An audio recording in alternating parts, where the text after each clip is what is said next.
Wir sprechen oft über Freiheit, du und ich. Wir sprechen über finanzielle Freiheit, über die Flucht aus dem deutschen Steuersystem, über die strategische Positionierung deines Vermögens. Wir zeichnen Landkarten der Souveränität, die uns aus dem Griff des Fiskus befreien sollen. Wir haben geglaubt, der Kampf um die Freiheit sei ein Kampf um Zahlen, um Prozentsätze, um Paragraphen. Aber was, wenn ich dir sage, dass wir uns auf den falschen Feind konzentriert haben? Was, wenn der finanzielle Angriff nur ein Nebenkriegsschauplatz ist? Was, wenn der wahre, der totale Krieg nicht um dein Bankkonto, sondern um die Seele deiner Kinder geführt wird? Was, wenn die größte Bedrohung für unsere Freiheit nicht in den Steuergesetzen, sondern in den ideologischen Manifesten lauert, die in den woken Glastürmen von Brüssel ausgebrütet werden? Die EU, so haben wir gelernt, ist nicht nur eine wirtschaftliche, sondern auch eine Wertegemeinschaft. Aber was, wenn diese Werte zu einer Waffe umgeschmiedet wurden?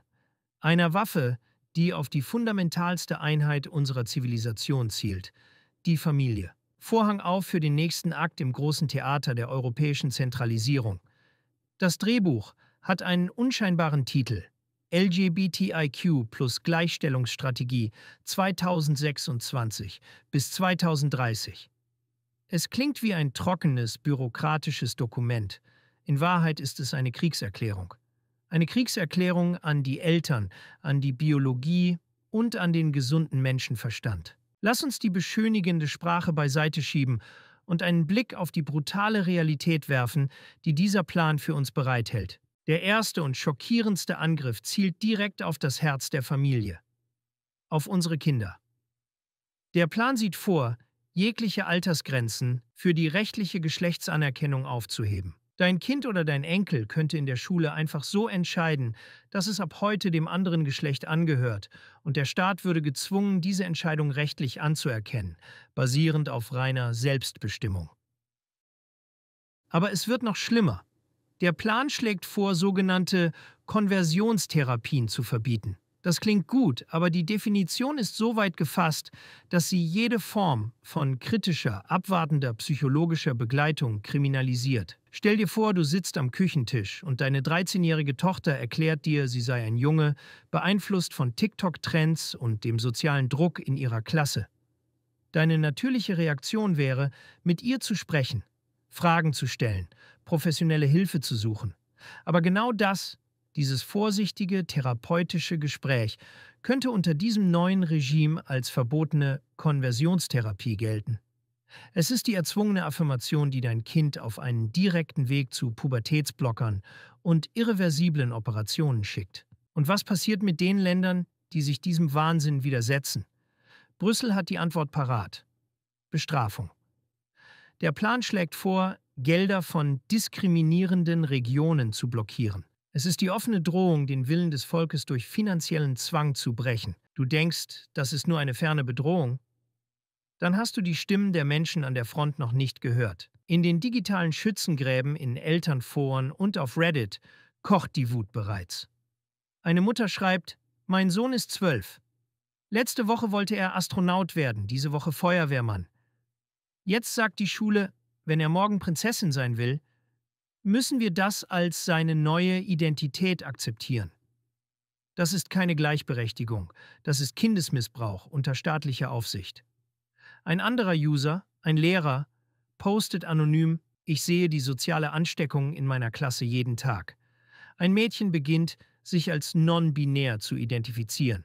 3 Wochen später sind es 5. Wir dürfen keine Fragen stellen. Wir müssen applaudieren. Es fühlt sich an wie eine Sekte und wir sind gezwungen, die Priester zu sein. Und auf einem feministischen Blog schreibt eine Frau: Jahrelang haben wir für die Rechte von Frauen gekämpft, basierend auf der biologischen Realität. Jetzt kommt Brüssel und erklärt, dass unser Geschlecht nur ein Gefühl ist. Das ist nicht nur eine Beleidigung, das ist die Auslöschung von Frauen. Wie konnte es so weit kommen? Wie konnte eine so extreme Ideologie die höchsten Institutionen Europas kapern? Die österreichische Politikerin Faika El-Nagashi nennt es beim Namen. Sie sagt, dieser Plan folge der Wunschliste von Transaktivisten-Lobbygruppen in Brüssel. Gruppen, die von der Kommission selbst extrem gut finanziert werden. Das System finanziert seine eigenen Totengräber.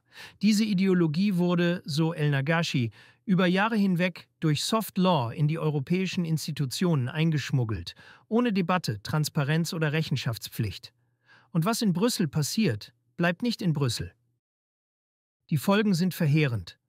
Für Frauen und Mädchen bedeutet es die Zerstörung von sicheren, reinen Frauenräumen. Für Kinder bedeutet es die Gefahr von irreversiblen medizinischen Eingriffen.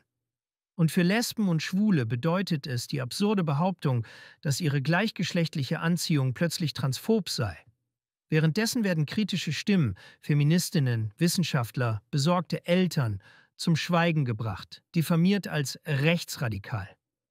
Es ist die Hexenjagd des 21. Jahrhunderts. In Großbritannien, das diesem Wahnsinn durch den Brexit entkommen ist, nennt Maya Forstater, die Chefin der Frauenrechtsorganisation Sex Matters, den Austritt aus der EU eine Gnade. Sie nennt den EU-Plan finster und spricht von einer schädlichen Vereinnahmung der EU-Institutionen. Das ist die Lage. Das ist keine ferne Zukunft mehr. Das ist der Plan, der jetzt auf dem Tisch liegt. Eine Zukunft, in der die Familie untergraben, die Kindheit ideologisiert und die biologische Realität abgeschafft wird. Eine Zukunft, in der nicht gewählte Bürokraten in Brüssel mehr Macht über das Leben deiner Kinder haben als du selbst. Und das bringt uns zurück zum Anfang. Der Kampf um die Freiheit ist kein reiner Finanzkrieg. Die Enteignung durch Steuern und Inflation ist nur eine Front. Die ideologische Enteignung deiner Kinder, die Zerstörung deiner Werte, das ist die Hauptfront. Der digitale Euro, die totale Überwachung, all das sind nur die Werkzeuge, um diesen neuen, wachen Totalitarismus durchzusetzen. Du kannst nicht länger hoffen, dass die Politiker es richten werden. Die Zeit der Ausreden ist vorbei. Jetzt ist die Zeit, an deinen Plan B zu arbeiten. Aber es geht nicht mehr nur um 3 simple Säulen.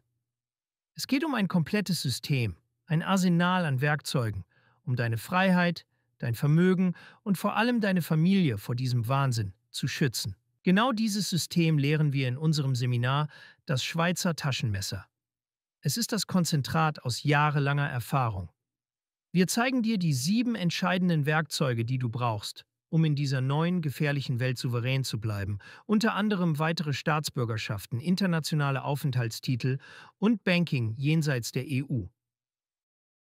Wenn du verstanden hast, dass der Kampf um die Zukunft deiner Familie jetzt stattfindet, dann musst du handeln.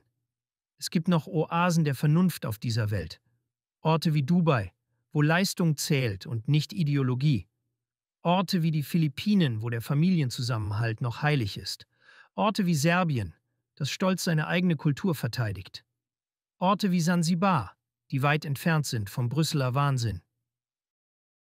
In unserem Seminar zeigen wir dir nicht nur die Gefahren, sondern die konkreten Fluchtrouten. Buche jetzt deinen Platz für das Schweizer Taschenmesser-Seminar über den Link in der Beschreibung. Es ist an der Zeit, deine Familie zu schützen, bevor es zu spät ist. Bist du Unternehmer, Freiberufler oder Investor? Zieht es dich schon lange ins Ausland? Mach heute den ersten konkreten Schritt in eine Zukunft mit mehr Geld und mehr Freiheit. Buche ein Beratungsgespräch mit Sebastian und seinen Kollegen. Unsere Kanzlei unterstützt Mandanten wie dich dabei, deine Steuerlast legal zu reduzieren, Vermögen aufzubauen und zu schützen und deine persönliche Freiheit zu maximieren. Profitiere jetzt von unserem Fachwissen und unserem Netzwerk. Gehe zu mandatierung.com und werde Mandant unserer Kanzlei.